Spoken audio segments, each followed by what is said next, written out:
Autoimmune condition ಬರಬೇಕಂದ್ರೆ ನಮ್ಮ ಬಾಡಿಗೆ ಯಾವುದಾದ್ರೂ ಹುಟ್ಟಿದಾಗಿಂದ ನಮ್ಮ ಕೆಲವು ಈ ನಾರ್ಮಲ್ ಆಗಿರೋ ಫುಡ್ಸು ನೆಗೆಟಿವ್ ಬಂದಿರುತ್ತೆ, ನಮ್ಮ ಬಾಡಿಗೆ ಆಗ್ತಾ ಇರಲ್ಲ, ನಮ್ಗೆ ಗೊತ್ತಿರೋಲ್ಲ ತಿಂದಿರ್ತೀವಿ, ಪೈನ್ ಬಂದುಬಿಡುತ್ತೆ. ಪೈನು ಎಲ್ಲೋ ಆಕಾಶದಿಂದ ಉತ್ಪನ್ನ ಆಗಲ್ಲ, ಎಲ್ಲನೂ ಕನೆಕ್ಟೆಡ್ ಇರೋದು ಫುಡ್ಗೆ. ಆಹಾರನೇ ಔಷಧಿ, ಅಡುಗೆ ಮನೆ ಪ್ರಯೋಗಾಲಯ ಅಂತಾರಲ್ಲ. ಸೊ ಆಹಾರನೇ ಅದು. ಯಾವಾಗ ಬಾಡಿಗೆ ಫುಡ್ ನೆಗೆಟಿವ್ ಆಗುತ್ತೋ ಆವಾಗ ಇಮ್ಯುನಿಟಿ ಡಿಸ್ಟರ್ಬ್ ಆಗುತ್ತೆ. ಬಾಡಿ ಥಿಂಕ್ ಮಾಡುತ್ತೆ ಇದಾದ ಫಾರಿನರು, ನಾವು ಇದನ್ನ ಹೊಡೆದಾಕಬೇಕು ಅಂತ ಥಿಂಕ್ ಮಾಡುತ್ತೆ, ಟೆರರಿಸ್ಟ್ ಇದಾದ ಬಾಡಿಗೆ ಬರ್ತೈತೆ ಆ ಫುಡ್ಡು ಅಂತ. ಸೊ ಥಿಂಕ್ ಮಾಡಿ ಅದನ್ನು ಹೊಡೆದಾಕಕ್ಕೆ ಒಂದು ಇಮ್ಯುನಿಟಿ ಟ್ರಿಗರ್ ಆಗುತ್ತೆ. ಆ ಇಮ್ಯುನಿಟಿ ಬರ್ತಕ್ಕಂಥ ಆಂಟಿಬಾಡೀಸ್ ನಮ್ಮ ಬಾಡಿಗೆ ಇರ್ತಕ್ಕಂಥ ಒಂದು ಜಾಯಿಂಟ್ಸು ಇಲ್ಲಾಂದರೆ ಡಿಸ್ಕ್ಸ್ಗಳು ಇದನ್ನು ಡಿಜೆನ್ರೇಷನ್ ಮಾಡೋಕ್ಕೆ, ಡ್ಯಾಮೇಜ್ ಮಾಡೋಕ್ಕೆ ಸ್ಟಾರ್ಟ್ ಮಾಡ್ತವೆ. ಸೊ ಎಂಟೈರ್ ಆಟೋಇಮ್ಯೂನ್ ಕಾನ್ಸೆಪ್ಟ್ ಅಂದರೆ ಇದು. HLA-B27 is also autoimmune condition. ನಮ್ಮ ದೇಹದಲ್ಲಿ ಉದ್ಭವ ಆಗ್ತಕ್ಕಂಥ ಕಾಯಿಲೆ ಇದು.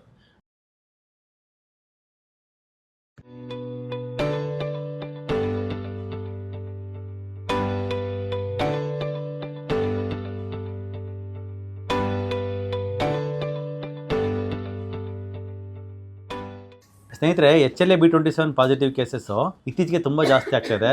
ನಮ್ಮ ಹತ್ರ ಕುಮಾರ್ ಸರ್ ಅಂತ ಒಬ್ರು ಇದ್ದಾರೆ. ಅವ್ರಿಗೆ 8 ವರ್ಷದಿಂದ ಅವ್ರಿಗೆ HLA-B27 ಇತ್ತು.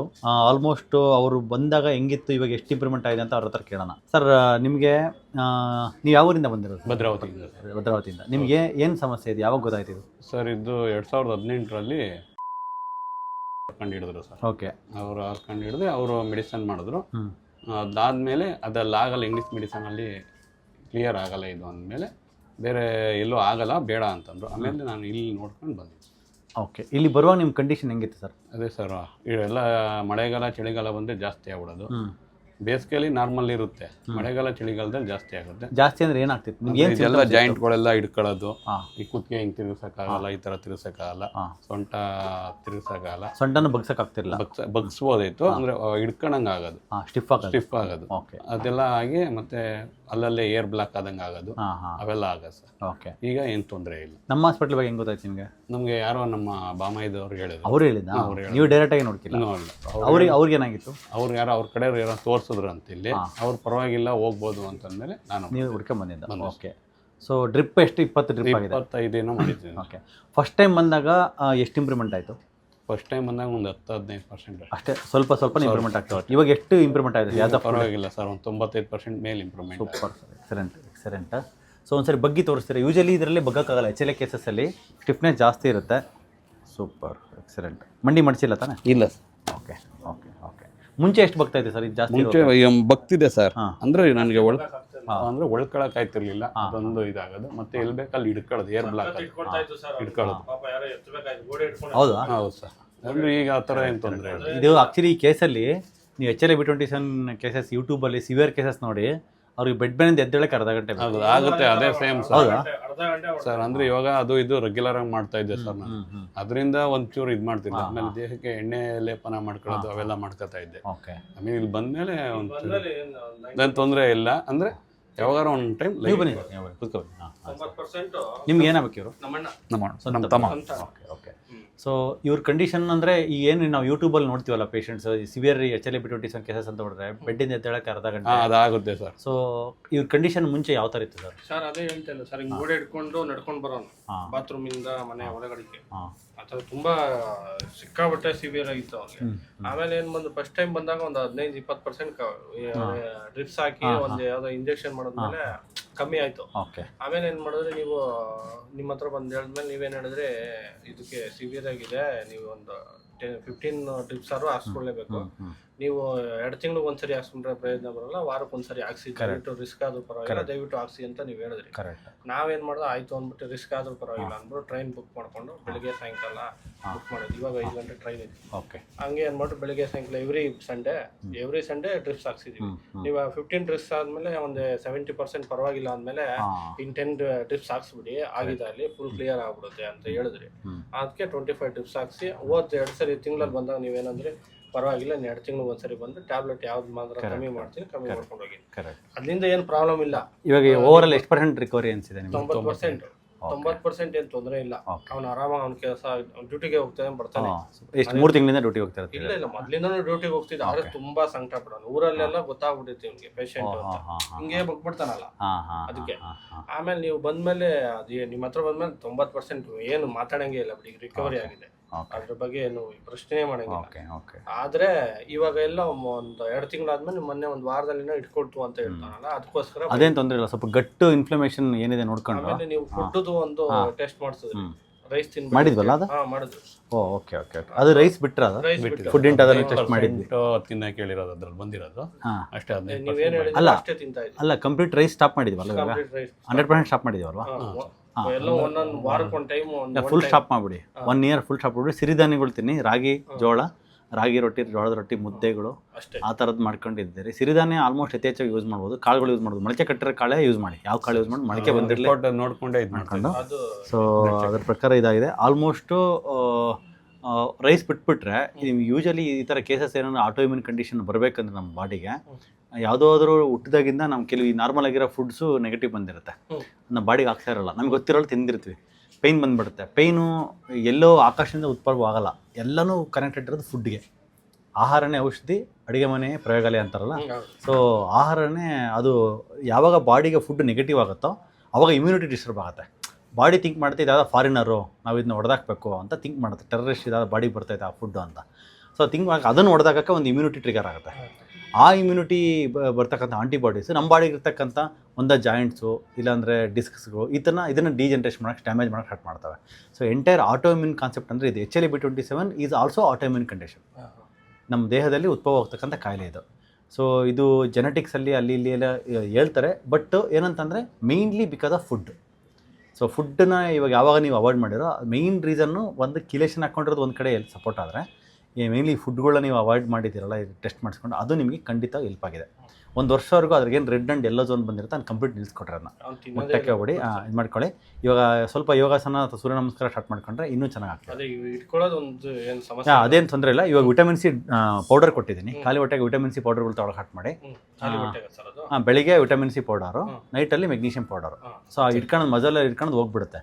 ಯಾಕಂದ್ರೆ ನಾವು ಎಷ್ಟೇ ನಾವು ಮೆಗ್ನೀಷಿಯಂ ಟ್ಯಾಬ್ಲೆಟ್ಸ್ಗಳು ಕೊಟ್ಟರು ಅದು 10 ಮಾತ್ರ ತಗೊಳಕ್ಕೆ ಈಕ್ವಲ್ ಆಗುತ್ತೆ. ಒಂದು ಶೀಟ್ ತಗೊಳಕ್ಕಾಗಲ್ಲ ಡೈಲಿ. ಅದಕ್ಕೆ ಹಂಗೆ ಮೆಗ್ನೀಷಿಯಂ ದಿನ ಅರ್ಧ ಚಮಚ ಕೊಟ್ಬಿಟ್ರೆ ಎಲ್ಲ ಮಜಲ್ಸ್ ಫ್ರೀ ಆಗುತ್ತೆ. ಮೇಯ್ನ್ಲಿ ಹೇಳ್ತಿರೋದು ಮಜಲ್ ಹಿಡ್ಕೊಂಡು ಮಾತ್ರ ಹೇಳ್ತಿದ್ರಿ. ಅದೊಂದು ಹಿಡ್ಕೊಂಡು ಮತ್ತೆ ನೆಕ್ ಒಂದು ಸ್ವಲ್ಪ ಇನ್ನೊಂದು ಸ್ವಲ್ಪ ಹಿಂದೆ ಹೋಗ್ಬೇಕು. ಈ ಆಕ್ಸಿಪುಟ್ಟು ಹಿಂದ್ಗಡೆ ಅದು ಗೋಡೆ ಟಚ್ ಆಗಬೇಕು. ಗೋಡೆಗೆ ಹೊರ್ಕೊಂಡು ನಿಂತ್ಕೊಂಡ್ರೆ ಅದು ಟಚ್ ಆಗ್ತಾಯಿಲ್ಲ, ಸ್ವಲ್ಪ ಹಿಂಗಿದೆ. ಮತ್ತು ಇನ್ನೊಂದು ಇಂಪ್ರೂವ್ಮೆಂಟ್ ಆಗಿರುತ್ತೆ. HLA ಕೇಸಸಲ್ಲಿ ಶಾರ್ಬೆಸ್ಟ್ ಟೆಸ್ಟ್ ಅಂತ ಮಾಡ್ತೀವಿ, ಕ್ಲಿನಿಕಲ್ ಟೆಸ್ಟು. ಇಲ್ಲಿ ಹಿಂಗೆ ನಿಂತ್ಕೊಂಡಾಗ ಇಲ್ಲಿಗೂ ಒಂದು ಮೇಲ್ಗಡೆ ಇರತಕ್ಕಂಥ ಇದಕ್ಕೂ 10 ಸೆಂಟಿಮೀಟರ್ 15 ಸೆಂಟಿಮೀಟರ್ 10 ಸೆಂಟಿಮೀಟರ್ ಇರುತ್ತೆ. ಬಗ್ದಾಗ 15 ಸೆಂಟಿಮೀಟರ್ ಆಗಬೇಕಾಗುತ್ತೆ. ಇವ್ರಿಗೆ ಮುಂಚೆ ಬರುವಾಗ ಅಷ್ಟು ಇರಲಿಲ್ಲ, ಅದು ಮ್ಯಾಕ್ಸಿಮಮ್ 12 ಇತ್ತು ಅನ್ಸುತ್ತೆ ಬಗ್ದಾಗ. ಇವಾಗ 14 ಸೆಂಟಿಮೀಟರ್ವರೆಗೂ ಬಂದಿದೆ. ಇನ್ನೊಂದು ಸೆಂಟಿಮೀಟರ್ ಬರಬೇಕು. ಇನ್ನೊಂದು ಸೆಂಟಿಮೀಟರ್ ಬಂದುಬಿಟ್ರೆ ಸೊಂಟದ್ದು ಕಂಪ್ಲೀಟಾಗಿ ಫ್ಲೆಕ್ಷನ್ ಚೆನ್ನಾಗಿದೆ ಅಂತ. ಇದು ನೆಕ್ದು ಸ್ವಲ್ಪ ಇಂಪ್ರೂವ್ಮೆಂಟ್ ಆಗಬೇಕು. ನೆಕ್ ತಾನು ಹೇಳಿದ್ರೆ ಎಕ್ಸಸೈಸ್, ಮತ್ತು ಇವತ್ತೊಂದು 2 ನೆಕ್ ಎಕ್ಸಸೈಸ್ ಕೊಡ್ತೀನಿ, ಸೂರ್ಯ ನಮಸ್ಕಾರ ಮತ್ತು ಯೋಗಾಸನಗಳು, ಪ್ರಾಣಾಯಾಮ ಮಾಡ್ಕೊಂಡ್ರೆ ಇದಾಗ್ತೀರಾ. ಡಯಟ್ ಹಂಗೆ ಕಂಟಿನ್ಯೂ ಮಾಡಿ. ಸೊ ಒಂದು 2 ಮಂತ್ಸ್ ಆದಮೇಲೆ ಮತ್ತೆ ಬನ್ನಿ, ಸ್ವಲ್ಪ ಮಾತ್ರೆಗಳು ಇದು ಮಾಡ್ಕೊಂಡು ಇದು ಮಾಡಿ. ಸೊ ಓವರಾಲ್ ನೀವು ಭದ್ರಾವತಿಯಲ್ಲಿ ತೋರಿಸಿರೋ ಹಾಸ್ಪಿಟ್ಲ್ಗಳು, ಇಲ್ಲಿ ತೋರಿಸಿರೋ ಹಾಸ್ಪಿಟ್ಲು ನಿಮ್ಮ ಅನುಭವ? ಬೆಂಗಳೂರಲ್ಲಿ ತೋರಿಸಿದ್ರೆ ನಾನು ಬೆಂಗಳೂರಲ್ಲೇ ಇರೋದು. ನಾನು ತೋರಿಸಿದೆ, ಹಾಂ, ಅದು ಏನು ವರ್ಕೌಟ್ ಆಗಿಲ್ಲ. ಬಟ್ ಏನು ಹೇಳ್ತಾ ಇದ್ರು ಅದಕ್ಕೆ ಸೊಲ್ಯೂಷನ್? ಅದನ್ನೇ ಗಾಯಂ ಆಗಿರ್ಲಿಲ್ಲ ಸರ್, ಕಂಡಿಡಿಯೋಕೆ ಆಗಿರಲಿಲ್ಲ. ನೀವು HLA-B27 ಅಂದರೆ ಅವರು ಶಿವಮೊಗ್ಗದಲ್ಲಿ ಕಂಡಿಡಿದು ಅವ್ರು ಹೇಳೋದು ಎಲ್ಲೂ ಹೋಗ್ಬೇಡ್ರಿ, ಸುಮ್ಮನೆ ಆಗಲ್ಲ, ಮಾತ್ರೆ ತಗೊಳ್ಳಿ, ನೋವು ಬಂದಾಗ ಮಾತ್ರೆ. ಸರಿ ಇವಾಗ ಓಕೆ, ಇವಾಗ ನೋವು ಬಂದ ಮಾತ್ರೆ ತಗೊಳ್ಳಿ, ಇದಕ್ಕೆ ಎಲ್ಲೂ ಸೊಲ್ಯೂಷನ್ ಇಲ್ಲ ಅಂದರೆ ಮತ್ತೆ ಹೆಂಗೆ ಲೈಫ್ ಮಾಡಬೇಕು? ಅದೇ ಬಂದಾಗ ಅಂತ ಒಂದು ಫ್ಯಾಮಿಲಿ ಇರುತ್ತೆ, ಬಂದಾಗ ಆ ಟ್ಯಾಬ್ಲೆಟ್ ತಗೊಳ್ಳಿ. ಯಾವುದು ಪೇನ್ ಕಿಲ್ಲರ್ ಬಂದಾಗ ಆಲ್ಮೋಸ್ಟ್ ಅದು ಅಂದ್ರೆ ಬರ್ತಾ ಡೈಲಿನೇ ಇದ್ದು ಬಿಡುತ್ತೆ ಅಲ್ವಾ? ಇವಾಗ ಡೈಲಿನೇ ಬೆಳಿಗ್ಗೆ ಬೆಡ್ಡಿಂದ ಎದ್ದೇಳಕ್ಕೆ ಕಷ್ಟ. ಇಲ್ಲಿ ಬರೋಕ್ಕಿಂತ ಮುಂಚೆ ಡೈಲಿನೇ ಇತ್ತು, ಡೈಲಿ ಇಲ್ಲ ಅಂತ ಹೇಳ್ತಾ ಇಲ್ಲ, ಸುಳ್ಳು ಹೇಳಕ್ಕೆ. ಡೈಲಿ ಪೇನ್ ಕಿಲ್ಲರ್ ತಗೊಳಕ ಡೈಲಿ ಇತ್ತು, ಅದು ಆಗ್ಲಿಲ್ಲ. ಹೋಮಿಯೋಪತಿ ಓದೋ, ಆಮೇಲೆ ಆಯುರ್ವೇದ ಓದೋ, ಅದೆಲ್ಲ ಓದಿದ್ರು ಸರಿ ಆಗ್ದಲ್ಲಿ ಇದ್ದಾಗ ಯೂಟ್ಯೂಬ್ ಅಲ್ಲಿ ನೋಡೆ ಇಲ್ಲಿ ಬಂದಿದ್ದು. ಇವರು ಬಾಮ ಇದೆ ಅನ್ನೋ ಗೊತ್ತಿತ್ತು ಅಂದ್ರೆ ಆಮೇಲೆ ನಾನು ಯೂಟ್ಯೂಬ್ ಸರ್ಚ್ ಮಾಡಿ ನೋಡಿ ಇಲ್ಲಿ ಬಂದಿದ್ದು. ನಮ್ಮ ಮನೆ ಇಲ್ಲೇ ಬೇಗೂರಿಂದ. ಬಟ್ ಸೊಲ್ಯೂಷನ್ ಏನಂತ ಇದಕ್ಕೆ? ಲೈಕ್ ಇವಾಗ ಏನಿಲ್ಲ, ಬರೀ ಪೇನ್ ಕಿಲ್ಲರ್ ಒಂದೇ ಸೊಲ್ಯೂಷನ್ ಆಗಲ್ಲ. ಸೊ ಬಟ್ ಹಂಗೆ ಲೈಫ್ ಟೈಮು ಸಫರ್ ಆಗಲ್ಲ. ಸೊ ಅದಕ್ಕೆ ಏನು ಗೊತ್ತಾ ಸರ್, ಭಗವಂತ ಒಂದು ಪ್ರಾಬ್ಲಮ್ ಸೃಷ್ಟಿ ಮಾಡ್ತಾರೆ ಅಂದರೆ ಅದಕ್ಕೊಂದು ಸೊಲ್ಯೂಷನ್ ಇಟ್ಟಿರ್ತಾರೆ. ಆ ದಾರಿ ಇದ್ದೇ ಇರುತ್ತೆ, ನಾವೊಂದು ಹುಡುಕ್ಬೇಕು. ಬಟ್ ನೀವು ಯಾವುದೋ ಒಂದು ರೂಪದಲ್ಲಿ ಅವ್ರಿಗೆ ನೀವು ಥ್ಯಾಂಕ್ಸ್ ಹೇಳ್ಬೇಕು. ನಿಮ್ಮ ಬಾಮೈದ ಮತ್ತು ಅವ್ರ ಸ್ನೇಹಿತರು ಯಾರು ಬಂದಿದ್ದಾರೆ ಅಲ್ಲಿಗೆ ಅವ್ರು ಥ್ಯಾಂಕ್ಸ್ ಹೇಳಿ. ಯಾಕಂದರೆ ಅವ್ನು ದಾರಿ ತೋರಿಸಿರ್ತಕ್ಕಂಥ ವ್ಯಕ್ತಿಗಳು ಅವರಲ್ಲ. ಹಂಗಾಗಿ ಇದು ಬಟ್ ನಿಮಗೂ ಕೂಡ ನಾವು ಹೇಳಿದ್ದೆಲ್ಲ ಕರೆಕ್ಟಾಗಿ ಚಾಚು ತಪ್ಪದೆ ಫಾಲೋ ಮಾಡಿದ್ದೆ. ಯಾಕಂದರೆ ಎಲ್ಲ ಕಡೆ ಹೋಗಿ ಎಲ್ಲ ಕಡೆ ಡೋರ್ ಕ್ಲೋಸ್ ಆಗಿತ್ತು. ಏನು ಮಾಡೋಕ್ಕಾಗಲ್ಲ ಅಂತ. ಹಂಗಾಗಿ ನಿಮಗೆ ಒಂದು ಕರೆಕ್ಟಾಗಿರೋ ಆಸರೆ ಗೈಡೆನ್ಸ್ ಬೇಕಿತ್ತು. ಸರ್ 26 ವೀಕ್ ನೀವು ಹೇಳ್ದಂಗೆ 26 ವೀಕ್ ಒಂದು ವೀಕ್ ನಾವು ತಪ್ಪಿಸ್ಕೊಂಡು ಒಂದು ವೀಕ್ ಇಲ್ಲ ಮಳೆ ಬಂತು ಅವಾಗ ಕುತ್ತಿಗೆ ಹಿಂಗೆ ಟಚ್ ಆಯ್ತಿರ್ಲಿಲ್ಲ ಸರ್, ಅದು ಚಿನ್ ಟಚ್ ಆಗ್ತಿಲ್ಲ, ಇದು ಟಚ್ ಆಯ್ತಿರ್ಲಿಲ್ಲ. 2 ಇಂಚ್ ಇದು 2 ಬೆಳ್ಳು ಗ್ಯಾಪ್ ಇರೋದು ಹಿಂಗೆ ಈಗ ಆಗುತ್ತೆ. ಅಲ್ಲ ಇನ್ನೊಂದು ಸ್ವಲ್ಪ ದಿನ ಇದೇನು ಮಾತ್ರೆಗಳು ಇದೆಲ್ಲ ವಿಟಮಿನ್ ಹೇಳಿದ್ನಲ್ಲ ಅದನ್ನೆಲ್ಲ ತಗೊಂಡ್ರೆ ಈ ನೆಕ್ದು ಏನು ಟಚ್ ಆಗುತ್ತಲ್ಲ ಅದು ಬಂದ್ಬಿಡುತ್ತೆ. ಸರಿ, ಅದು ಯೋಗಾಸನ ಧಾರ ಮಾಡ್ಕೊಂಡು ಹಿಂದ್ಗಡೆಗೆ ಇದು ಹೋಗ್ಬಿಡುತ್ತೆ. ಅದಾಯ್ತು ಅಂದರೆ ಪೂರ್ತಿ ಇದಾದಂಗೆ. ಮತ್ತು ಈ ಮಸ್ಕ್ಯುಲರ್ ಪೇನ್ಗಳು ಬರ್ದಂಗೆ ಮೆಗ್ನೀಷಿಯಂ ಪೌಡರ್ನ ದಿನ ತಗೊಳ್ಳಿ. ಇಲ್ಲ ಅಂದರೆ ಮೆಗ್ನೀಷಿಯಂ ಪೌಡರ್ ಊಟದಲ್ಲಿ ಆಲ್ಮೋಸ್ಟ್ ಸಿಕ್ಕಲ್ಲ, ಅದು ಸಿಗಲ್ಲ ಅಂತಲ್ಲ. ಎಪ್ಸಮ್ ಸಾಲ್ಟ್ ಫುಡ್ ಪಾತ್ ಮಾಡಬೇಕು, ಇಲ್ಲ ಅಂದರೆ ಮೆಗ್ನೀಷಿಯಂ ಪೌಡರ್ ಕೊಡಬೇಕು. ಇದನ್ನ ಒಂದು 6 ತಿಂಗಳು 1 ವರ್ಷ ಕುಡಿರಿ, ಮಸಲ್ಸ್ ಎಲ್ಲ ಫ್ರೀ ಆಗ್ತೀವಿ. ಏನು ಮಸ್ಕ್ಯುಲರ್ ಇಟ್ಕೊಳ್ಳೋದು ಒಂದು ಬಿಟ್ಟರೆ ಬೇರೆ ಸಮಸ್ಯೆ ಏನಿಲ್ಲ, ಅದೊಂದೇ ಸಮಸ್ಯೆ. ಅದೊಂದೇ ಸರ್. ಓಕೆ ಸರ್, ನಮ್ಮ ಯೂಟ್ಯೂಬ್ ನೋಡ್ತಕ್ಕಂಥ ವೀಕ್ಷಕರಿಗೆ ಏನು ಹೇಳಕ್ಕೆ ಇಷ್ಟಪಡ್ತಾರೆ ಸರ್? ತುಂಬಾ ಬರ್ಬೋದು ಇಲ್ಲಿ ಟ್ರೀಟ್ಮೆಂಟ್ ಬರ್ಬೋದು, ಕಟ್ನಿಟ್ಟಾಗಿ ಪಥ್ಯ ಮಾಡಿದ್ರೆ ಆಮೇಲೆ ಬಂದು ನೀವು ಹೇಳ್ದಂಗೆ ನಡ್ಕೊಳ್ದಲೆ ದುಡ್ಡು ಖರ್ಚಾಯ್ತು ಅಂದ್ರೆ ಅವ್ರ ಪ್ರಾಬ್ಲಮ್, ಅದು ನಿಮ್ ಪ್ರಾಬ್ಲಮ್. ಟ್ರೂ ಆಯ್ತಾ? ನೀವು ಹೇಳ್ದಂಗೆ ಪಥ್ಯ ಮಾಡ್ಕೊಳ್ಳೋಂತ ಕೆಪಾಸಿಟಿ ಅವ್ರಿಗಿರ್ಬೇಕು. ಹೌದು ಸರ್, ಹೌದು ಅಲ್ವಾ? ನೀವು ಹೇಳಿದ್ನ ಅವ್ರು ಫಾಲೋ ಮಾಡ್ದಲೆ ನನ್ಗೆ ಸರಿಯಾಗ್ಲಿಲ್ಲ ಅಂದ್ರೆ ಅದು ನೀವೇನು ಮಾಡಕ್ಕಾಗಲ್ಲ, ನಾವೇನು ಮಾಡಕ್ಕಾಗಲ್ಲ. ನೀವ್ ಹೇಳಿದ್ದು ಬೇಲ್ ನಾವು ಹೋದ್ರೆ ಅಲ್ಲೋಗಿ ದಾರಿ ಮುಟ್ತೀವಿ. ಮುಟ್ಟಕ್ಕಿಂತ ಮುಂಚೆನೆ ನಾವು ಶಾರ್ಟ್ ಕಟ್ ತಗೊಂಡು ನಾವು ಹಿಂಗ್ ಹೋಗೋಣ ಹಂಗ್ ಹೋಗೋಣ ಅಂದ್ರೆ ರೋಡ್ ತಪ್ತೀವಿ ಅಲ್ವಾ? ಇದರಿಂದ short cut for pain free life ಅಲ್ಲ ಸರ್. ನೀವು ಹೈವೇಲ್ ಹೋಗಿ ಅಂದ್ರೆ ತಿರುಚಿಗೆ ಹೋಯ್ತೀವಿ, ಹೈವೇಲ್ ಹೋದ್ರೆ ನೀವು ನಂದೇ ಒಂದು ಐಡಿಯಾ ಯೂಸ್ ಮಾಡ್ಕೊಂಡು ನಾನು ಶಾರ್ಟ್ ಕಟ್ ಅಲ್ಲಿ ಬೈಪಾಸ್ ಅಲ್ಲಿ ಹೋಗ್ತೀನಿ ಅಂದ್ರೆ ಅದಾಗಲ್ಲ. ಮೆಡಿಸಿನ್ ಮಾಡ್ಬೋದು ಸರ್ ಆರಾಮಾಗಿ, ಅಂದ್ರೆ ಪಥ್ಯ ಒಂದಿದ್ರೆ ಆರಾಮಾಗಿ. ಪಥ್ಯನೇ ಸರ್ ಮೈ ಸರ್. 18 ವರ್ಷ ಇವ್ನಿಗೆ 15 ವಯಸ್ಸಿಗೆ ಬಂದಿದ್ದು, ಇವಾಗ 42 ವರ್ಷ ಇವನಿಗೆ. 25 ವರ್ಷ ಸಫಲ್ ಮಾಡೋಣ. ಇಲ್ಲಿ ನಿಮ್ಮ ಹತ್ರ ಬಂದ 8-9 ತಿಂಗಳಾಯ್ತು. ನಾವು ರೆಗ್ಯುಲರ್ ಆಗಿ ಬಂದಿದೀವಿ. ಸುಳ್ಳು 2018 ಅಲ್ಲಿ ತಾನೆ ಬಂದಿದ್ದೀವಿ. 2008 ಕಂಡಿಡಿದಿದ್ದು 2009 ಮುಂಚೆ ಬಿಫೋರ್ 20 ವರ್ಷದಿಂದ ಇದೆ. 26 ವರ್ಷದಿಂದ ಇದೆ. 26 ವರ್ಷದಿಂದ ಇದೆ. ಕಂಡಿಡಿದಿದ್ದು 2018 ಅಲ್ಲಿ ಪಾಸಿಟಿವ್. ಅವರು ಒಬ್ಬರೇ ನಾವು ನಡೆದ ಒಡ್ಡಾಡ್ತಿರೋ ರೀತಿಲಿ ಕಂಡಿದ್ದೀವಿ. ಅಲ್ಲ ಅದು ಯೂಶಲಿ ಟ್ರೀಟ್ಮೆಂಟ್ ಎಲ್ಲ ಹಂಗೆ ಎಲ್ಲ ಒಂದೇ ಬುಕ್ಸೇ ಓದಿರೋದಲ್ವಾ. ಸೊ ಅದ್ರಲ್ಲಿ ಇಲ್ಲ ಅಂತಾನೆ ನಾವು ಏನಾದರೂ ಒಂದು ಇರುತ್ತೆ. ಭಗವಂತ ಈಗ ಈ ಥರ ಎಷ್ಟೋ ಪೇಷಂಟ್ ನಾವು ನೋಡಿರ್ತೀವಲ್ಲ, ಅಂದರೆ ನಾವು ಸ್ಟೂಡೆಂಟ್ ಆಗಿದ್ದಾಗ ನೋಡಿರ್ತೀವಿ, ಹಂಗೆ ಇರುತ್ತೆ. ಬಟ್ ಇದಕ್ಕೆ ಸೊಲ್ಯೂಷನ್ ಇಲ್ಲ ಅಂತಾರೆ. ಏನಾದ್ರು ಸೊಲ್ಯೂಷನ್ ಇರಬೇಕಲ್ಲ ಸರ್. ಪ್ರಾಬ್ಲಮ್ ಇದೆ ಅಂದರೆ ದೇರ್ ಇಸ್ ಎ ಸೊಲ್ಯೂಷನ್. ಯಾವ ಸೊಲ್ಯೂಷನ್? ಇದರಲ್ಲಿ ಅಲೋಪತಿ ಇಲ್ಲ ಅಂದರೆ ಬೇರೆ ಯಾವುದೋ ಒಂದು ಇರುತ್ತೆ. ಅದಕ್ಕೆ ನಾವು ಹುಡುಕ್ಬೇಕು, ಅದೇನೋ ಒಂದು ಫೈಂಡ್ ಔಟ್ ಮಾಡಿದ್ರೆ ಅದು ಸಿಕ್ಕಿತ್ತು. ಹಂಗಾಗಿನೇ ನಾವು ಇದು ಸಿಕ್ಕಿರ್ತಕ್ಕಂಥ ಒಂದು ಸೊಲ್ಯೂಷನ್ 100% ತಗೋಬಹುದು. ತಗೊಂಡು ನಿಮ್ಮ ಹತ್ರ ಟ್ರೀಟ್ಮೆಂಟ್ ತಗೊಂಡ್ಮೇಲೆ ಆ ಥರ ಫಾಲೋ ಮಾಡಿ. ಸರ್ ಪಥ್ಯನ ಸರ್ ಮೇನ್ ಸರ್. ನೀವೇನು ಹೇಳಕ್ಕೆ ಇಷ್ಟಪಡ್ತೀರಿ ಸರ್? ಯಾಕಂದ್ರೆ ನೀವು ಸಫರ್ ಮಾಡಿದ್ದೀರಾ 26 ವರ್ಷದಿಂದ. ಬಂದು ಆರಾಮಾಗಿ ಪಥ್ಯ ಒಂದು ಮಾಡಿದ್ರೆ ಆರಾಮಾಗಿ ಕಾಯಿಲೆ ವಾಸಿ ಮಾಡ್ತೀವಿ ಜನ ಅಷ್ಟೇ. ಬರ್ಬೋದು, ಏನು ತೊಂದರೆ ಇಲ್ಲ, ಬರ್ರಿ ಅಂತಾನೆ ವಾಸಿ ಆಗೈತೆ. ನಾವೇ ಅದೇ ಹೇಳೋದು. ನಾವೇನೋ ಸುಮ್ಮನೆ ನಮ್ಗೇನೋ ಆಗಿಲ್ಲ ಅಂದ್ರೆ ನಾವೇನೋ ನೆಗೆಟಿವ್ ಆಗಿರೋದು. ಆಗಿದೆ, ಆಗಿದ್ರಿಂದ ನಾವು ಒಳ್ಳೇದೇ ಹೇಳ್ಬೇಕಲ್ವಾ. ನಾವು ಉಪಯೋಗಿಸೋದು, ನಾವೇನು ತೊಂದರೆ ಇಲ್ಲ. ನೀವು ಹೆಂಗ್ ಹೇಳಿದಿರೋ ಹಂಗೆ ಕೇಳಿದ್ದೀವಿ. ಇಲ್ಲ ಸರ್, ಹಿಂಗೆ ಸರ್ ನಾವು ಹೇಳ್ತೀವಲ್ಲ ಸರ್, ನಮ್ಮ ಪ್ರೊಫೆಸರಲ್ಲಿ ಏನಂತಾರೆ ಗೊತ್ತಾ, ಅವರು ಪೇಷಂಟ್ನ ಸೆಲೆಕ್ಟ್ ಮಾಡ್ಕೊಳೋದು ಭಾಳ ಯೋಚನೆ ಮಾಡಿ ಸೆಲೆಕ್ಟ್ ಮಾಡ್ಕೊತಾರೆ. ಫಸ್ಟ್ ದಿನ ಬಂದಾಗ ಈ ಫುಡ್ ಟೆಸ್ಟ್ ಅದು ಇದೆಲ್ಲ ಏನಿರುತ್ತೆ ಅದು ಹೇಳ್ಬಿಡ್ತಾರೆ. ಅದಕ್ಕೇ 35,000-40,000 ಆಗಿಬಿಡುತ್ತೆ. ಅಲ್ಲೇ ಎಷ್ಟೋ ಜನ ಡ್ರಾಪ್ ಆಗಿಬಿಡ್ತಾರೆ. ಅವರು ಏನೋ ಡೆಡಿಕೇಶನ್ ಇಲ್ಲ ಅನ್ನೋರು ಅಂತ ಅಂದ್ಬಿಟ್ಟು ಅವ್ರು ಬಿಟ್ಬಿಡ್ತಾರೆ. ಬಟ್ ನಮ್ಮ ಹಾಸ್ಪಿಟಲ್ ನಾವೇನು ಮಾಡ್ತೀವಿ, ಹಂಗೆ ಮಾಡೋಕ್ಕಾಗಲ್ಲ. ಯಾಕಂದರೆ ಬರೀ ಬ್ಲಡ್ ಟೆಸ್ಟ್ಗೆ 40,000 ಅಂದರೆ ಯಾರು ಅಫೋರ್ಡೆಬಲ್ ಇರೋಲ್ಲ. ಎಲ್ಲೋ ಕೆಲವರು ಇರ್ತಾರೆ. ಬಟ್ ನಾವೇನು ಮಾಡ್ತೀವಿ ಅಂದರೆ ಟ್ರೀಟ್ಮೆಂಟ್ ಏನಿದೆ ಫಸ್ಟ್ ಬೇಸಿಕ್ ಟೆಸ್ಟ್ ಮಾಡಿಬಿಟ್ಟು ಟ್ರೀಟ್ಮೆಂಟ್ ಕೊಟ್ಬಿಡ್ತೀವಿ.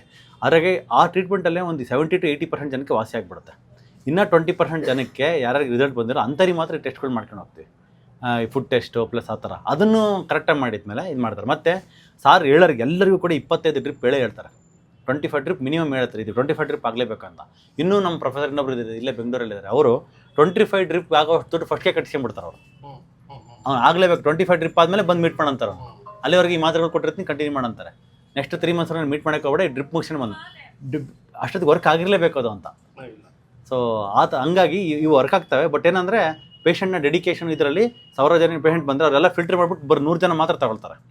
ನಾವು ಹಂಗಲ್ಲ, ಎಲ್ಲರಿಗೂ ಈಗ ಯಾರ ಬಾಡಿ ಹೆಂಗಂತ ನಾವು ಪ್ರಿಡಿಕ್ಟ್ ಮಾಡೋಕ್ಕಾಗಲ್ಲ. ಸೊ ಹಂಗಾಗಿ 80% ಜನಕ್ಕೆ ವರ್ಕ್ ಆಗೇ ಆಗುತ್ತೆ. ಅದಕ್ಕೆ ಬಂದವರಿಗೆಲ್ಲರೂ ಒಂದು ಓಪನ್ ಹಾರ್ಟಿಂದ ವೆಲ್ಕಮ್ ಮಾಡ್ತೀವಿ. ಎಲ್ಲರಿಗೂ ವರ್ಕ್ ಆಗುತ್ತೆ ಕರೆಕ್ಟಾಗಿ. ಒಂದು 80% ಜನಕ್ಕೆ ವರ್ಕ್ ಆಗುತ್ತೆ. ಇನ್ನು 20% ಜನಕ್ಕೆ ವರ್ಕ್ ಆಗಿದ್ರೆ ಅವಾಗ ಅವ್ರ ಸ್ಟ್ರಾಟಜಿ ಯೂಸ್ ಮಾಡ್ತೀವಿ ನಾವು. ಸೊ ಹಂಗೆ ಮಾಡ್ಬೇಕಂತಾನೆ ಇದು ಮಾಡಿರೋದು. ಬಟ್ ವರ್ಕ್ ಆಗುತ್ತೆ. ನಮ್ದು ವರ್ಕ್ ಆಗಿದೆ ಸರ್. Thank you sir.